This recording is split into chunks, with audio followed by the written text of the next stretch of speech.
Hoy vamos a meternos de lleno en una de las obras más influyentes y, por qué no decirlo, polémicas del siglo XIX. Hablamos del texto de Friedrich Engels que busca conectar el nacimiento de la familia, tal como la conocemos, con la propiedad privada y el Estado. A ver, Engels partía de una idea que era bastante radical. Sostenía que la forma en que los seres humanos producimos lo que necesitamos para vivir y, al mismo tiempo, nos reproducimos como especie, es lo que en el fondo, en última instancia, moldea a toda la sociedad. Y ojo, porque lo que él argumentaba es que estas instituciones no son para nada eternas, no han estado ahí desde siempre. Al contrario, según él, surgieron en un momento revolucionario muy concreto de la historia humana. Es clave entender que para este análisis Engels se basó muchísimo en la investigación de un antropólogo estadounidense, Louis H. Morgan, y es importante señalarlo, aunque las ideas de Morgan fueron rompedoras en su día, gran parte de sus datos y conclusiones han sido cuestionados por la antropología moderna. Vale, entonces, ¿cómo se supone que empezó todo esto? Para entender su argumento, lo mejor es que echemos un vistazo al mapa que él trazó de la historia humana. Bueno, pues siguiendo las ideas de Morgan, Engels divide la prehistoria en dos grandes épocas, y la definición de cada una depende de una cosa, de cómo producíamos lo necesario para vivir. Y claro, la pregunta es, ¿qué supuso cada uno de estos avances? Pues fíjate, cada salto tecnológico lo que hacía era expandir el poder de la humanidad sobre la naturaleza, y eso iba preparando el terreno, poco a poco, para un cambio social masivo. Pensemos en la era del salvajismo. Aquí, básicamente, la cosa iba de adaptarse a lo que había, de cazar, pescar, recolectar, en fin, de depender de lo que el entorno nos ofrecía para poder subsistir. Pero luego, ¡boom!, llega la barbarie, y aquí el cambio es brutal. Ya no se trata solo de adaptarse, sino de controlar la naturaleza.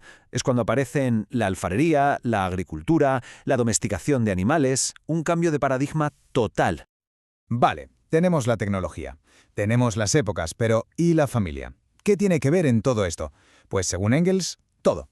Argumentaba que a la par que evolucionaba la tecnología, también lo hacía la estructura de la familia. Resulta que Morgan, estudiando a los iroqueses, se dio cuenta de algo muy curioso. Los nombres que usaban para llamar a sus familiares, padre, madre, hijo, hija, no cuadraban con su estructura familiar real. Era como un fósil lingüístico, un eco de una forma de familia mucho más antigua. Esta forma primitiva de familia, que él llamó Punalúa, ya establecía unos límites muy claros. Lo más importante, los hermanos y hermanas carnales quedaban excluidos del grupo matrimonial. Fue un primer paso, pero uno crucial. Claro, en estos matrimonios de grupo, saber quién era el padre de cada niño era, pues, prácticamente imposible. Pero la madre siempre era segura. Y esto, según la teoría de Engels, lo cambiaba todo. El linaje solo se podía trazar a través de la madre, dándole a la mujer un papel central y muy respetado en la comunidad. Fijaos en la diferencia. Es que es un mundo. Pasamos de un sistema donde todo gira en torno a la madre, donde los hijos pertenecen a su clan y la herencia pasa a través de ella, a otro donde el eje es el padre. La gran pregunta es, ¿por qué? ¿Qué pasó para que todo diera un vuelco así de radical? Y aquí es donde llega el punto de inflexión. Para Engels, la respuesta a esa pregunta tiene un nombre: la aparición de un nuevo tipo de riqueza que lo cambió absolutamente todo. Pensemos un momento. Lo que se cazaba cada día se comía y ya está. Pero el ganado, los rebaños, eso era otra historia. Era una riqueza que no solo se podía guardar, sino que además crecía por sí misma. Y según la división del trabajo de entonces, ¿quién controlaba ese ganado? Los hombres. Así que, de repente, tenemos esta nueva riqueza, los rebaños, en manos de los hombres. Y claro, ellos querían dejársela a sus propios hijos, no a los hijos de sus hermanas, como mandaba la tradición del derecho materno. Este deseo, que parece tan simple, fue el motor de una auténtica revolución social. Y con esta revolución nace un orden completamente nuevo. Vamos a ver cómo se construyen los cimientos de la sociedad que ha llegado en muchos aspectos hasta nuestros días. Para Engels, esto no fue un simple reajuste administrativo. Lo describió con una frase potentísima, que ha quedado para la historia. El derrocamiento del derecho materno fue la gran derrota histórica del sexo femenino. Él sostenía que de este único cambio surgieron tres de las grandes instituciones de nuestra civilización. Primero, la familia monógama, cuyo objetivo no era el amor romántico, sino asegurar la paternidad para heredar. Segundo, el dominio masculino dentro de esa familia. Y tercero, el Estado, como una fuerza necesaria para proteger esa nueva propiedad privada y esas nuevas reglas.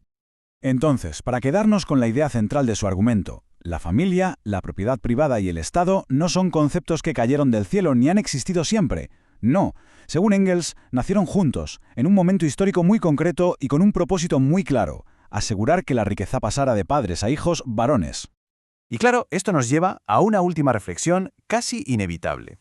Si la familia, la propiedad privada y el Estado son, como decía Engels, construcciones históricas con un origen definido, ¿significa eso que no son para siempre?